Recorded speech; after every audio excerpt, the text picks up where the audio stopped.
Chaque jour, Charles et Carole vous présentent la leçon de l'école du sabbat.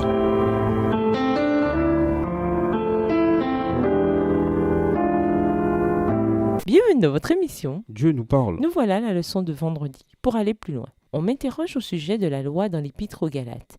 Quelle est la loi qui fait les fonctions de pédagogue pour amener au Christ? Je réponds, à la fois la loi cérémonielle et le code moral des 10 commandements.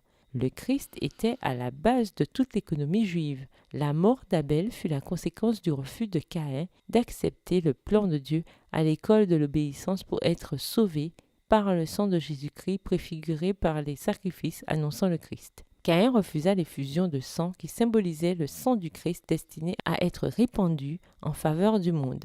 Toute la cérémonie avait été préparée par Dieu et le Christ est devenu le fondement du système tout entier. Ainsi commençait le ministère du pédagogue qui avait pour but d'amener les hommes pécheurs à voir en Christ le fondement de toute l'économie juive. Tous ceux qui participaient au service du sanctuaire recevaient constamment des instructions concernant l'intervention du Christ en faveur de la race humaine. Ce service avait pour but de créer en chaque cœur l'amour pour la loi de Dieu qui est la loi du royaume.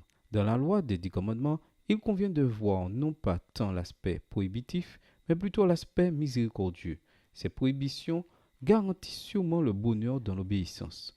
Reçue en Christ, cette loi produit en nous la pureté de caractère qui fera notre allégresse pendant l'éternité. Pour celui qui obéit, la loi est un mur de protection. À méditer, nous avons souvent des difficultés à déterminer comment nous pouvons vaincre le péché dans nos vies. Quelles promesses trouvons-nous dans la Bible concernant la victoire sur le péché? Comment mieux nous positionner pour aider à concrétiser ces promesses? En même temps, pourquoi devons-nous être prudents et nous assurer que nous plaçons toute notre espérance du salut non pas dans les quelconques victoires que nous obtenons, mais en la victoire de Christ pour nous? Nous entendons souvent des chrétiens affirmer que la loi n'est plus valable. Bien entendu, ces mêmes chrétiens dénoncent aussi le péché, ce qui signifie qu'ils ne veulent pas réellement dire que la loi n'est plus valable. Que veut-il dire par là, en fait? Indice. Dans le cadre de quel commandement affirme-t-il cela en général? Résumé. La loi a été donnée pour montrer aux pécheurs leurs besoins de Christ. En tant que gardienne, elle nous donne des instructions sur Dieu et nous assure protection contre le mal.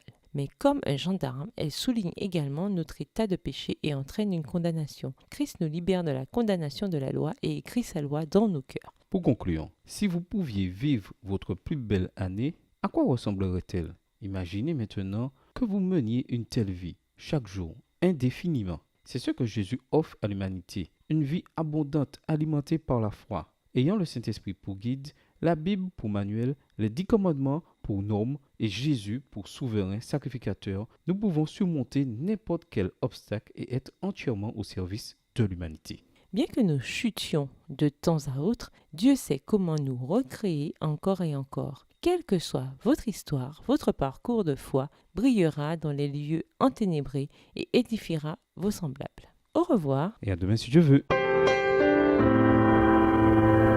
Dieu nous parle. Chaque jour, Charles et Carole vous présentent la leçon de l'école du sabbat.